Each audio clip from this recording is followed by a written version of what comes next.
College football playoff bracket. It is here, solidified like we talked about. Let's go down the list real quick. So, coming in at number 12, you've got well, this is in the bracket now, so this isn't actually 1 through 12, so take that into consideration here. But sitting in the bracket at number 12, you have the James Madison Dukes, right? The Dukes. The Dukes. At number 11, you've got the Tulane. What is their mascot again? I can't even. The Green Wave. The Green Wave. See, that's how insignificant that school is. Don't sleep on Tulane. Sure, they lost to Ole Miss by 45 already. It's fine. Yeah, they shouldn't even be in here. I don't even know what their mascot is. Sorry. At number 10, you've got the Miami Hurricanes. Number 9, Alabama Crimson Tide. 8 is the Oklahoma Sooners. 7, Texas A&M Aggies. Number 6, you got the Ole Miss Rebels. Number 5, Oregon Ducks. Top 4 getting the first round bye. Coming in at number 4, Texas Tech Red Raiders. Number 3, the Georgia Bulldogs. 2, the Ohio State University. And then number 1, the Big 12 champions for the first time since 1945, Indiana Hoosiers. Look at that.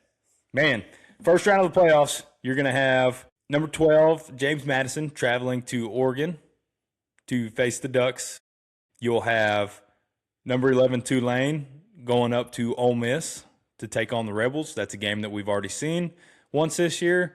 It was a bloodbath, 45-10, Ole Miss. On a Friday night game, you're going to have Alabama traveling to Norman to take on the Sooners.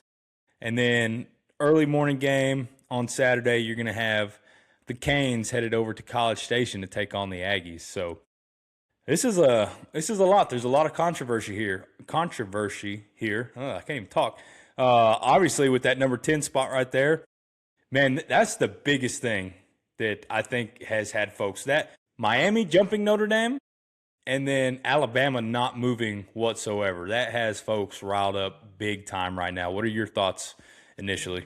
No, I mean, I'm right in line with everybody else, which, not that I was just dying to have Notre Dame in there, but I think the decision to keep Alabama exactly where they were, it was one of the rare times that the committee stuck by what they said originally, which was you're not going to be punished for losing a conference championship. Mm-hmm. Boy, there was no punishment at all for that sad performance that Alabama went out there and put out. I know a lot of people are saying that, they haven't been playing well, and they haven't. They've won games, they've won them ugly, but since that Oklahoma loss, they have not looked like that team that was on a tear before that. And for them to go and get the doors blown off them by Georgia, who their most impressive thing they've done all season is beat Georgia. I'm just very, very shocked. At the very least, if they're in, fine. I mean, I do agree that they're more than likely one of the 12 best teams in the country. So if you want them in with a 3-loss, fine. But for them to not move at all seems a little bit outrageous. And then Miami, obviously, I don't know how you don't play a game and somehow you go, how long was Notre Dame ahead of Miami? Since the first release? Yeah, the whole time. Yeah. So after 6 weeks, somehow they are now not as good as Miami. That seems, I don't know. To me, I watched that selection show and the chairman of the committee came on and they were asking him questions and they asked him, everybody's complaining about Notre Dame getting left out from Miami. Did the ACC not getting a bid have anything to do with the committee's decision?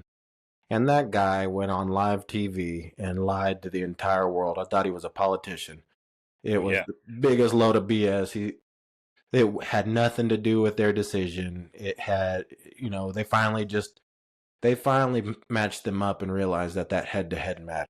That's what the biggest crock of crap is. It's like, how could we have not seen this on Tuesday? At least everybody knew. I mean, we sat here and talked about, hey, Miami should be ahead of Notre Dame because of the head-to-head. That was our opinion, right? There was numerous other opinions that didn't agree with that, and that's fine.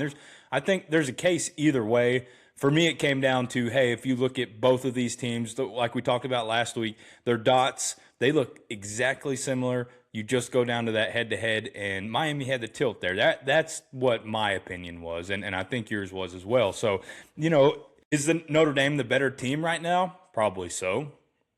But that's not the format that we're given to, or even the committee's given to say, hey, this is how we put them in. I just think for him, Hunter Yurachek, I think is his name, for him to go out there and say, no, it's not because an ACC team wasn't going to be represented. That's a major flaw, I think, in this, is that you have to, how are you going to explain that you don't have a Power Four conference represented? And you know what? Fine, if that's the reason. It's a little chicken of them, but you got to have Miami there before them to begin with, because their excuse was, hey, we have to make sure that all the hay's in the barn, so to speak, before we could actually put these two teams together and see what we had. I think they got bullied into it. I made a Facebook post about that. I think they got bullied into it on that head to head a little bit. And maybe it's like, hey, we want to see if BYU actually can upset Tech, and then we don't have to worry about it whatsoever, because Alabama, it didn't matter what happened to Alabama. They were getting in no matter what. They could have lost by 40 points and they would have got in. Like that, you're not going to take – they weren't going to take a number one ranked seeded Alabama team, now seeded in the SEC, right, and have them get punished for playing that extra game to the fact to where they're out of the playoffs.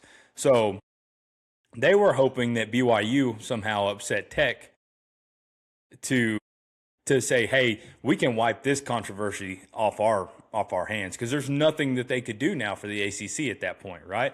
You're not going to kick Alabama out for losing that game because they didn't necessarily have to play it whatsoever. And then you flip to the other side of that coin, there people were saying, okay, they played terrible, Alabama did, that is. Why are they still in their 3-loss team now? Well, they still beat Georgia at one point early in the season.